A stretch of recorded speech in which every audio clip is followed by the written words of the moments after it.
My name is Portia Monique, and today we have the amazing matchmaking duo, Tana C. Gilmore and Kelly K. Fisher of Love Match Atlanta, as seen on Bravo TV. Welcome to the show, ladies.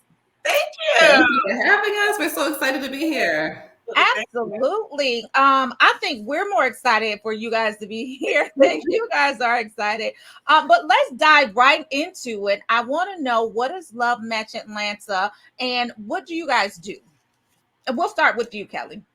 Yeah, so we are relationship coaches, certified relationship coaches and professional matchmakers. And we have been doing that in our business for over 10 years. But on Love Match Atlanta, we joined a group of love professionals and matchmakers based in Atlanta, and just kind of to be able to show what we do, because a lot of people don't know what matchmakers do. We're kind of operating behind the scenes.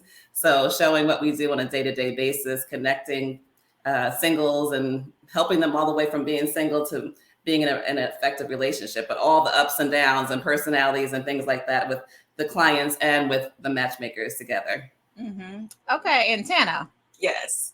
So give us an overview of the show from your lens as well. What do you guys do, and how do we solicit your services? Well, let's start with the show. So we have an ensemble cast, an amazing ensemble cast, and our production team put together a great cast. And so we have different personalities. And so you'll see in the show where, there's some conflict, some here, there's some collaboration here. And, and the clients bring a little bit of drama also, as well as the cast. So, it's a really great and entertaining show. But how you solicit our services? So you would just go to our website and click the matchmakingduo.com and select the Become a Client tab. And so from there, next steps, our implementation director will contact you with next steps to have a strategy session with us. And so what happens is it's almost like a consultation. So we'll have a consultation with you for about 60 minutes just to kind of uncover your past challenges, where you may be stuck. And then we'll give you some professional feedback of how we may be able to support you and help you. And we can make a decision if we're a good fit to work together, because we don't take everybody. Oh, okay, very selective. Now, now I want to get down to the nuts and bolts of it, right? So everybody wants to know, why is it so hard to date, especially for professional, successful Black women? What do you think the issue is, Kelly? Where do we begin? So like I said, we have seen dating evolve over the last 10 years. And I think one of the things that I think it's been challenging for especially Black women and, Black people in our community is just not keeping up with knowing that it's now fast paced. So before it was like, okay, women, you kind of sit back, let somebody court you. You don't really show everything until, they have your heart. But now we have technology, we have dating apps.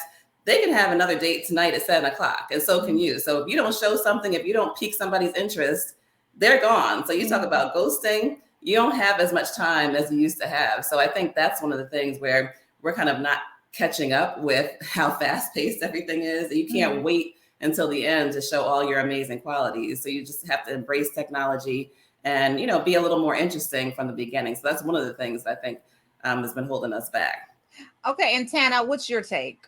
Yeah, so, I'll go a little bit further back. Our parents, our grandparents, our ancestors, they had it right back then, but it don't work today, right? It does not work today. It does not. I mean, they kind of messed us up as it currently stands today because, the competition is real.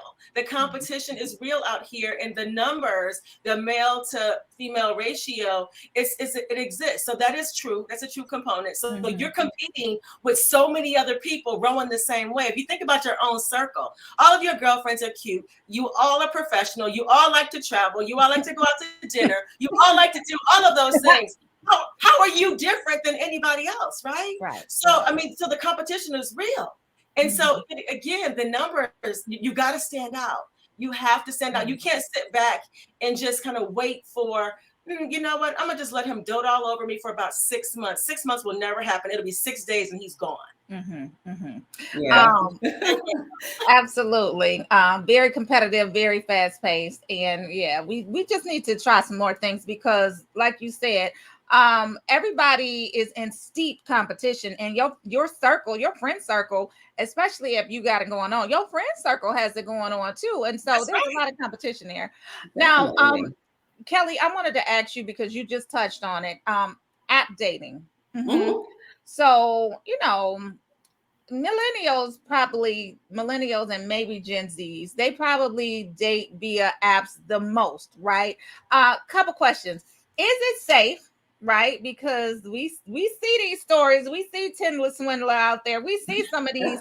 Yeah. When you're dating through the apps, how does matchmaking compare to some of the more popular apps, like a Bumble, like a Tinder, like a Christian Mingle, or Plenty of Fish? Kelly, we'll start with you. Yeah, so I think one of the things we had to be flexible too. So when we started, we were doing boutique matchmaking only. So it was like, okay, let me just introduce you to people that you're compatible with. We can't control chemistry, but we can control compatibility. So we're trying to get people together that are compatible.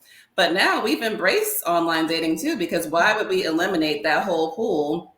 That's just like, and I think we hear that so often. So you're not the only one who would ask that. Like, I don't want to go online because there's so many people out there. Like if you go to a bar or you go to a club or you go to the gym, you don't know these people. Right. You don't know these people. So what is the difference? All these people on an app are saying, look, I'm single and I'm looking for some type of relationship. So what type of relationship it is, that's what you have to figure out. So there's a lot of polyamory going on. There's a lot of different things that so you have to kind of weed out what type of relationship, but at least you're in a pool where some people want to get married, some people want to be committed, some people just want to get up on their dating skills. So really, you're in a good pool, and we embrace it. So we definitely say go out there and practice your dating, and you can find a gem, because we've helped our clients also who wanted to jump in there and we're afraid to do online dating, but we kind of support them and hold their hand in that too. So no stone left unturned with us. And Tana, same question to you. Is it safe, and how does matchmaking compare with these dating apps? Yeah, so I would say it's as safe as you allow it to be, right? You have to use judgment. I mean, we would encourage you, if the first date, to meet in public, meet where there's a lot of people around. Let your girlfriend or some friends know who you're meeting. If you have their license plate, if you have their last name, you've done some research on them. So you have to be smart about it. I think it's completely fine. I met my husband online. We've been married for 21 years. So, I mean, I was online when nobody else was online dating. So that was 21 years ago, right? So, and we're Wow. rocking and rolling, still together. So I would say, again, so many friends and other people that have met people online. So I think it's an amazing platform, because where else are you going to find so many people right here where you can swipe, look, and I mean, you have them all at your disposal right here, right now. Right. Versus, sitting at the bar trying to look busy or look available. I mean, we encourage that also, but at the same time, you have 100 people right here in the palm of your hand versus going out and you might be one, if that. No, you are right. I don't know about other people, but you just really have to kind of try to do your due diligence with the research, right? Because you never know. People can be fake online, they can be fake in person. You just have to dive right into it and take your chances with it. We do have a question from the chat, and I want to pose it to both of you ladies. This woman says, I lack patience, especially when it comes to dating. I get bored easily, as I don't find I come across men with intentions or a plan. How do I get over this hump? Tana, we'll go with you first. Yeah, so I would say that you yourself should, if you're in this space and you want to date for long-term love and eventually marriage, you should date with intention. So you should be very specific about who you're looking for. You should put your criteria out there and have that specific intentional conversation with him in advance, so you're not wasting time. This is a day and age that we don't have the time to waste. It depends on what age bracket you are, but whatever it is, time is something you can't get back. So I would say, let them know in advance that, I am dating with intention. I'm looking for long-term love and eventually marriage. These are some of the things that I hope to find in this next relationship. And if they meet that criteria, we're rocking and rolling. If they don't, push it back. It's a numbers game. Keep it moving. Keep it moving. Okay, Kelly. Yeah, so that's something we hear pretty often too. Is like, I get bored. I can't keep my confidence or my excitement up about dating. It's just like, okay, I'm going out on another date. These people don't have any plan. And I think that's where date coaching comes in. So we're both certified date coaches. And a lot of people don't think they need coaching. But really, when you have a plan of what you want, you're not just relying on that person to say, okay, what's your plan? We want you to be empowered to go in and have your own plan of what you want. have your own plan of what you're looking for, but also have your own plan of what you're bringing to the table, which is something that we often don't even look at. It's like, okay, our clients come to us with this long laundry list. They need to be, it's about 50, 100 things. But then Right. we ask them, what do you bring into the table? Like, what is your plan? Like, oh, I never thought of that. So really it's, on everybody to be able, both parties to be able to bring what their plan is, what they're bringing to the table, and that makes it more interesting. So you may spark some interest in them where they started out boring, but you start talking about your plan and they're like, oh, okay, yeah, definitely. I can see how that could work. I'm with it or I'm not. Yeah.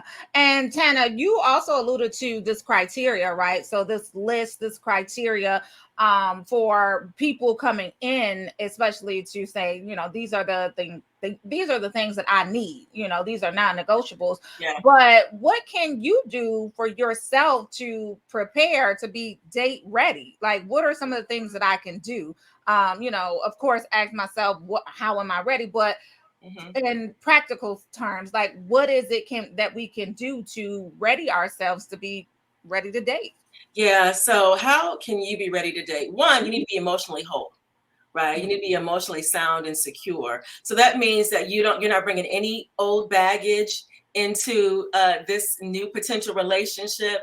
If you do send that back to baggage claim, right? You picked up the wrong bag, send it back. You picked up the wrong bag. You're not bringing any old baggage or somebody else's baggage into this new relationship. So, I encourage you to just make sure that you are whole emotionally. And secondly, just be optimistic coming in, and be optimistic and realistic about what it is that you really can command, because we see that a lot in this business. Sometimes women will come in and say, I want Idris Elba. Let's be realistic. He's not available. That's not realistic. Right. It's not. They want someone very similar to Idris Elba, right? Right. The first law says he's not available. Secondly, if he was available, we have him. Not you, right? Just saying. Like, be realistic of who it is that you actually can command. And that means, like, just preparing yourself. Make sure that you do the self-work. Make sure that you're ready to share your space. Make sure you're ready to share your time. Make sure that you're just ready to integrate him into your world, because as busy Black professionals, sometimes we're so busy that we want to fit him in, and guess what? He's not competing with your calendar. I feel attacked. No, we're giving you hugs.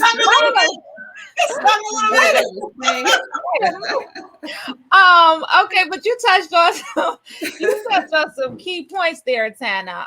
So I definitely get the optimistic, I definitely get the realistic, but if I'm not aware that I have baggage, how do I know not to bring that into a relationship? And Kelly, I'll get your take on that.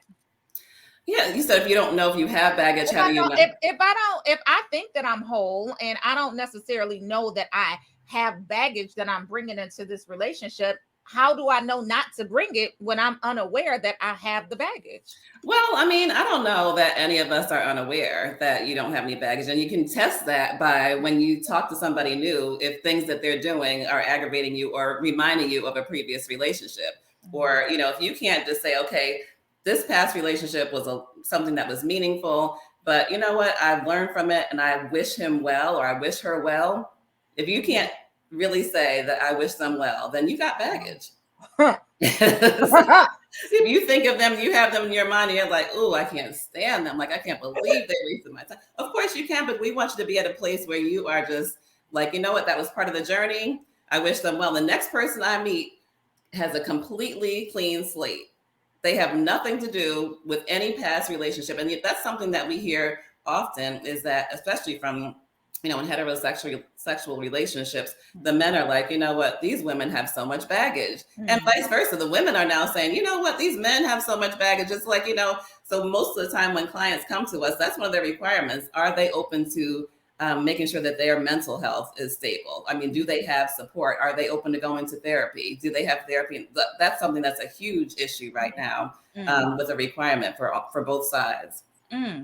Yeah. Okay. Well, you definitely opened up the door for that one. Yes, if you are experiencing some emotional trauma, so to speak, when you think of your ex, that's a key sign that you got some baggage, sis. Um, Correct. Definitely. and Hmm. vice versa. Correct. Another question from the chat. This young lady says, "I Another feel." Go ahead. Is that this me? Okay. Okay, nonetheless, she says, I find men like the idea of me, a strong, focused, career oriented gal, but the reality of me makes them feel insecure, or I get the I am not ready for the type of woman you are comment. She says, this frustrates me and I feel like giving up. What do you have to say to that, Tana? Yeah, so I think that that's what we call the intimidation factor that we hear so often, where women sometimes feel like men are intimidated by their career, their power, and all of this. But you know, in our coaching business, we coach our clients to again integrate them into your world. They want to feel needed, you know. So we give the analogy, Oprah.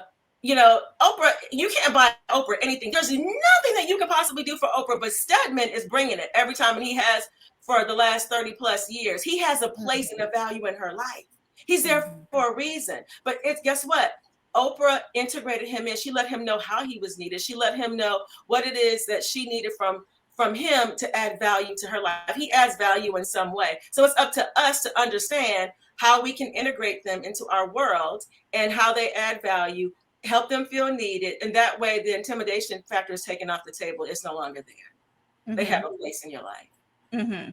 And Kelly, you want to take a swing at that one? Yeah, I think it's something that we probably have to retrain our brains because it goes back to our culture. So our culture, the boys as men as little boys are trained.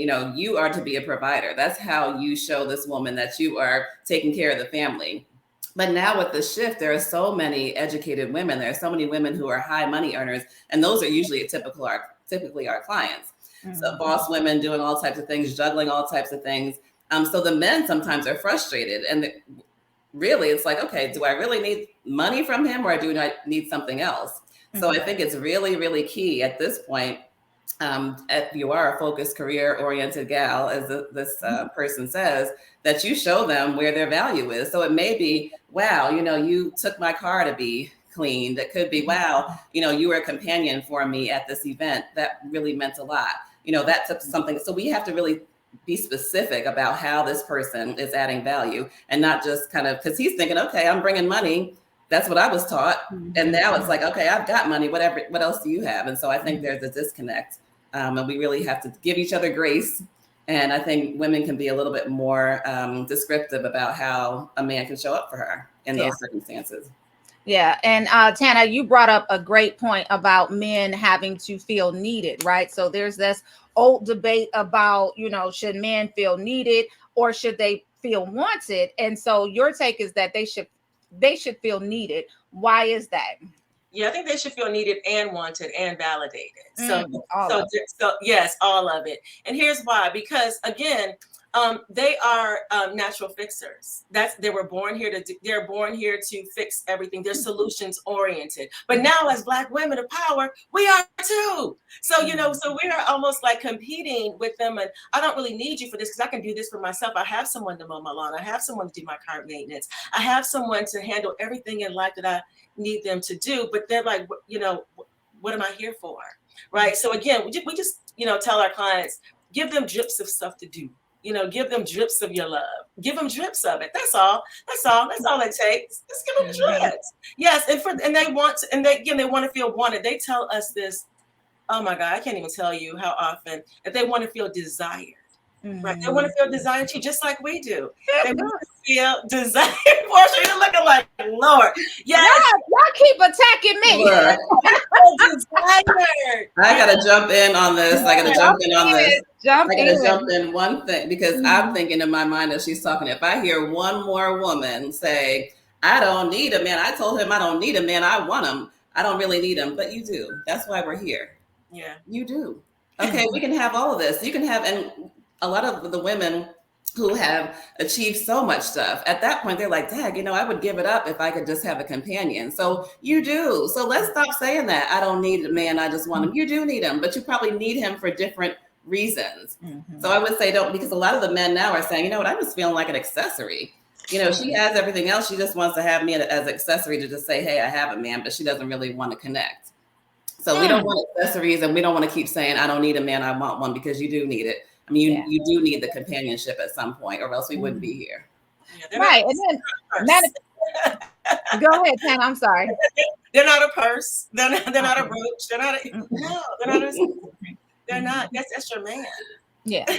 And manifested as such, right? So when you say I don't need, and you let that actually come out of your mouth, guess what? The universe is listening. They're like, oh, okay, I got you. Right. Don't worry about it. Right. Send him on over here to somebody else that says I want him. I desire. Right. Right.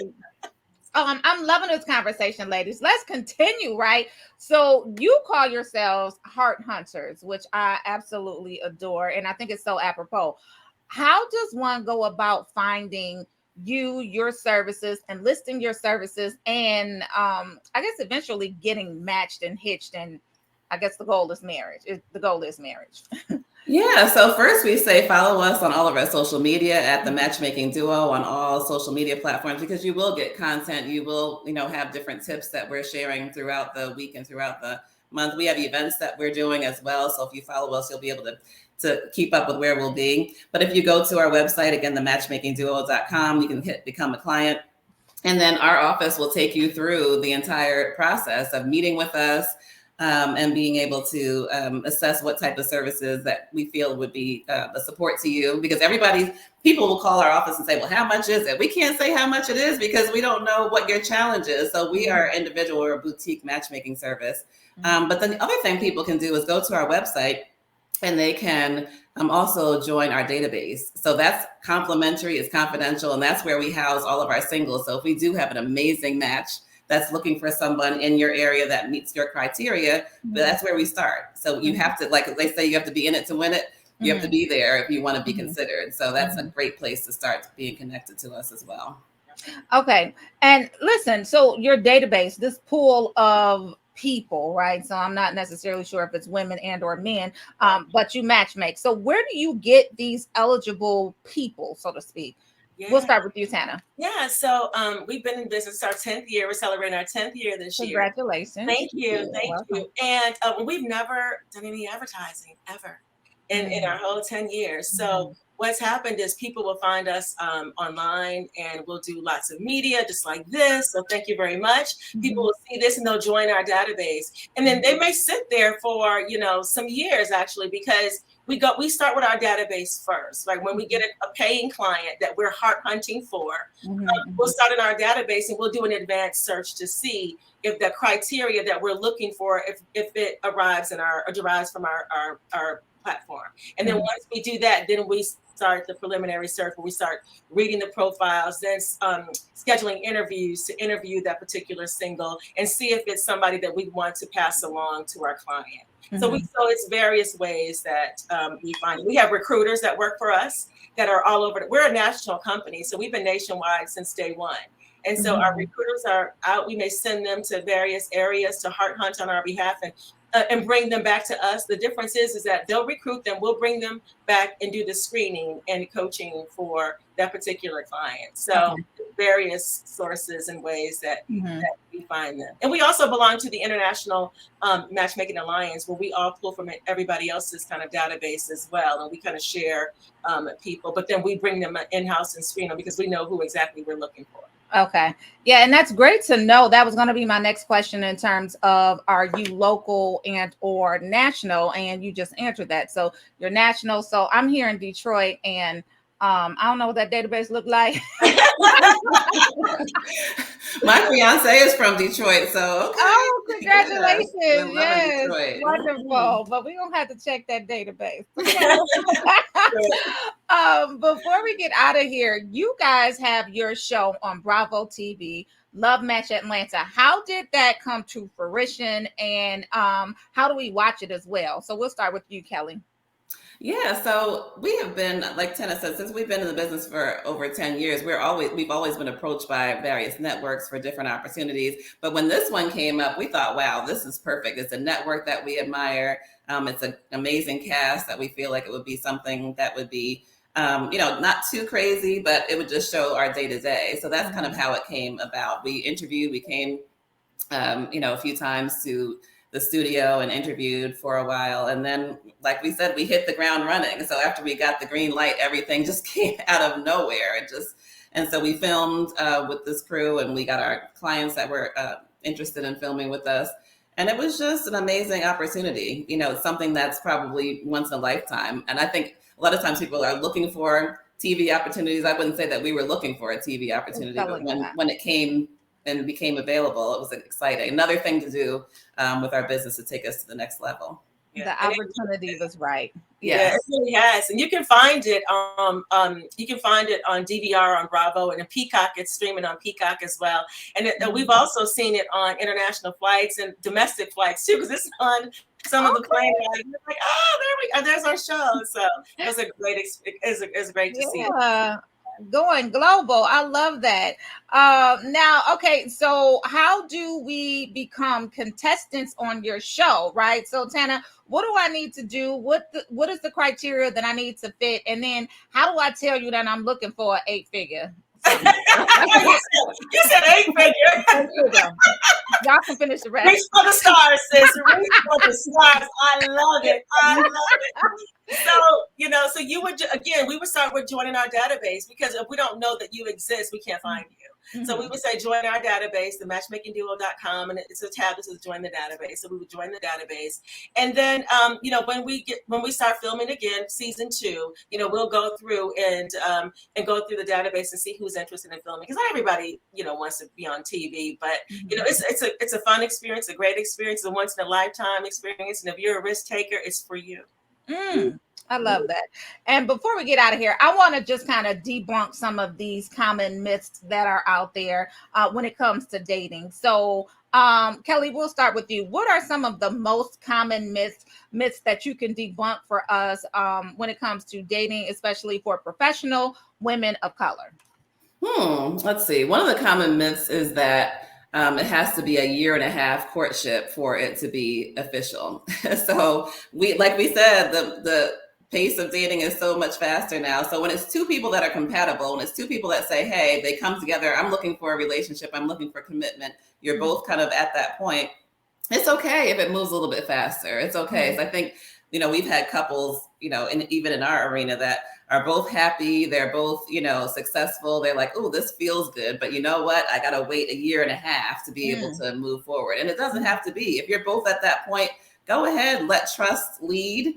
Like we said, give a clean slate, let trust lead, do your due diligence, because that's why we have Google and all those things to go on search engines to make sure that the person, doesn't have any type of background issues. But other than that, go for it. It's okay. And what's the shortest courtship that you've seen, especially as a result of your show? Let's see. The last couple that we matched, actually, they dated for 2 months and they were engaged. Wow. Yeah, they just got engaged over Christmas. Yeah. Mm-hmm. Oh, that's wonderful. Yes. That's definitely wonderful. Okay, yeah. And Tana, for you. Yeah, so I would say one of the myths is that for women, right, that you shouldn't approach a man. Right, that's a myth. No, I would say that it's absolutely okay for you to walk up and initiate a conversation and give a compliment and say hello and just let the conversation flow. Those days are archaic, and so we would recommend that we don't live in that space anymore. The pulse and the culture of dating has changed, and it's trending differently and growing daily. So yeah, we would recommend that now it's okay for you to walk up and give a man a compliment and just say hello and let the conversation flow. Okay, Tana. So we're gonna push you just a little bit harder because we're gonna need just a little bit more of say hello and give them a compliment. Give us something extra that we can say to start a conversation. Like, what do we say? Sometimes, like, we haven't been dating, we've been off the scene for quite a while. We've been busy, like I said before, we got stuff to do. Yeah. So we're not necessarily cognizant of how to start up that conversation. So let's just give an example. I see someone and I'm very interested, very tall, handsome, dark, 8 figures. Like we just gonna put that out. Put it out there to the universe, right? But what do I say to him to get started? Yeah, Give but me some like examples. you said, like a compliment. I mean, who's going to turn down a compliment?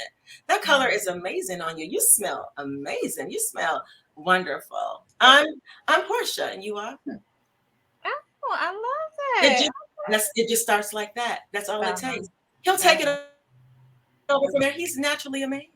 He'll take it over from there. Uh-huh. Uh-huh. Give him a and introduce yourself. He'll take it from there. Mm. Okay, Kelly, what you got in your butt? Give us just a couple, just a couple. With how to approach a man? How to approach me and get that conversation started. Oh yeah, that's the same. I would say the same thing. I would say, oh wow, that is a great color on you, or wow, those. I mean, men are listen. They are usually very proud of their electronics. They're proud if they have a nice tie, if they have a great beard game, whatever it might be. You want to give a compliment. We don't want you to go in there lying. But if there's something, you can find something on him or find something that you find attractive and just go over there and start a conversation.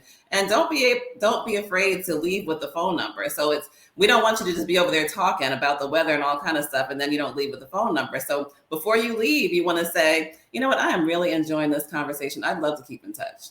Yeah. Yeah. I'd love to keep in touch. I'm not saying, can I get your number? I'd love to keep in touch. And I think a lot of the times, what really keeps women from doing that is like, oh my gosh, you might be married. I mean, men have to do that too. So if he says, oh, you know what, I'm in a relationship, you know what, I love love. I'm so happy for you. She's an amazingly, amazing woman. So congratulations. The color still looks great on you. I wanted to let you know, and all the best to you. No love lost, but a lot of times you will start a conversation and men say it's refreshing. Yeah, they do. Yeah. I want to give one more. I want to give one more for you. This is important. absolutely. I think that we need to kind of dispel this myth also, is that you need to put all your eggs in one basket and date just the one person. We've been saying it for the last 10 years, 3 in rotation. They're doing it. 3 in rotation, they're doing it, and they have been doing it for years. And so we say that don't put all your eggs in one basket right away until they earn it, right? So we want you to at least have 3 men that you're dating on a consistent level, and just weave them into your calendar. Just weave them in there, right? And so one man doesn't deserve all of your time if he has not put in the work for it. Where my bell at? Hold on. I hope y'all heard that. Okay. Now I do have one, and then we can kind of end. I know we could talk all day and we could take questions from the audience all day. But so when it comes to that first date, right? So he asks the woman out, he asks you out, and you accept, and you go on this date. Who pays?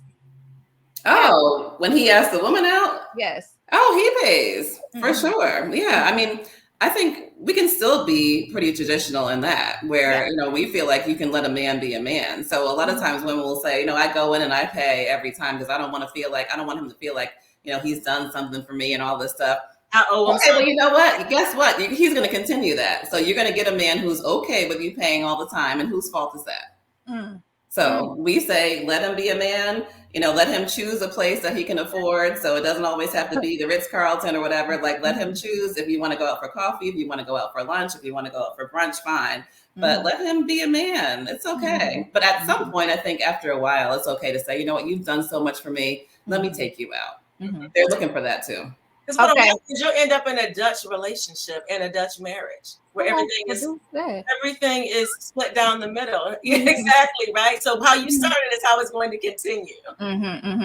So that's a red flag when, or is it? I'm asking because I'm not assuming anything. Is that a red flag when you go to dinner and he says, here you go, how much you got on it? That's a red flag. Well, I mean, for me, it would be personally, right? It depends on who you are. Because again, some women go in with, like, you know what, if I pay for myself, that means that I don't owe him anything. I'm not obligated to do anything. I'm not obligated to, go home with him. I'm not obligated to kiss him. I'm not obligated to do anything because I paid for myself. But, for me, no, you invited me. So I'm going to sit back and be cute and just clutch my purse myself and let you pull out your wallet. I'm assuming that you have it. You invited me somewhere. I'm assuming you have it. Exactly.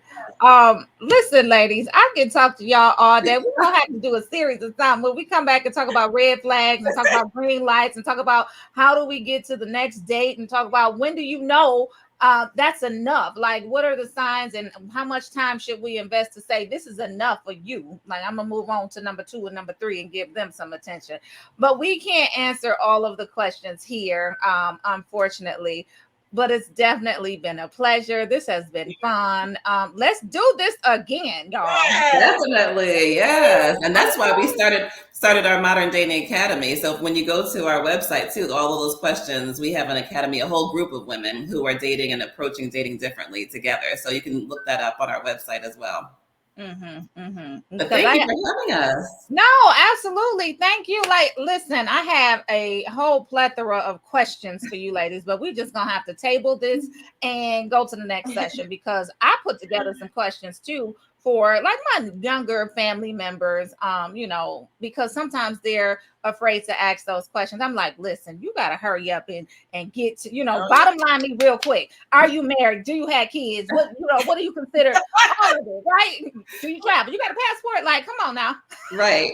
Let's get to the meat of it, please, real quick.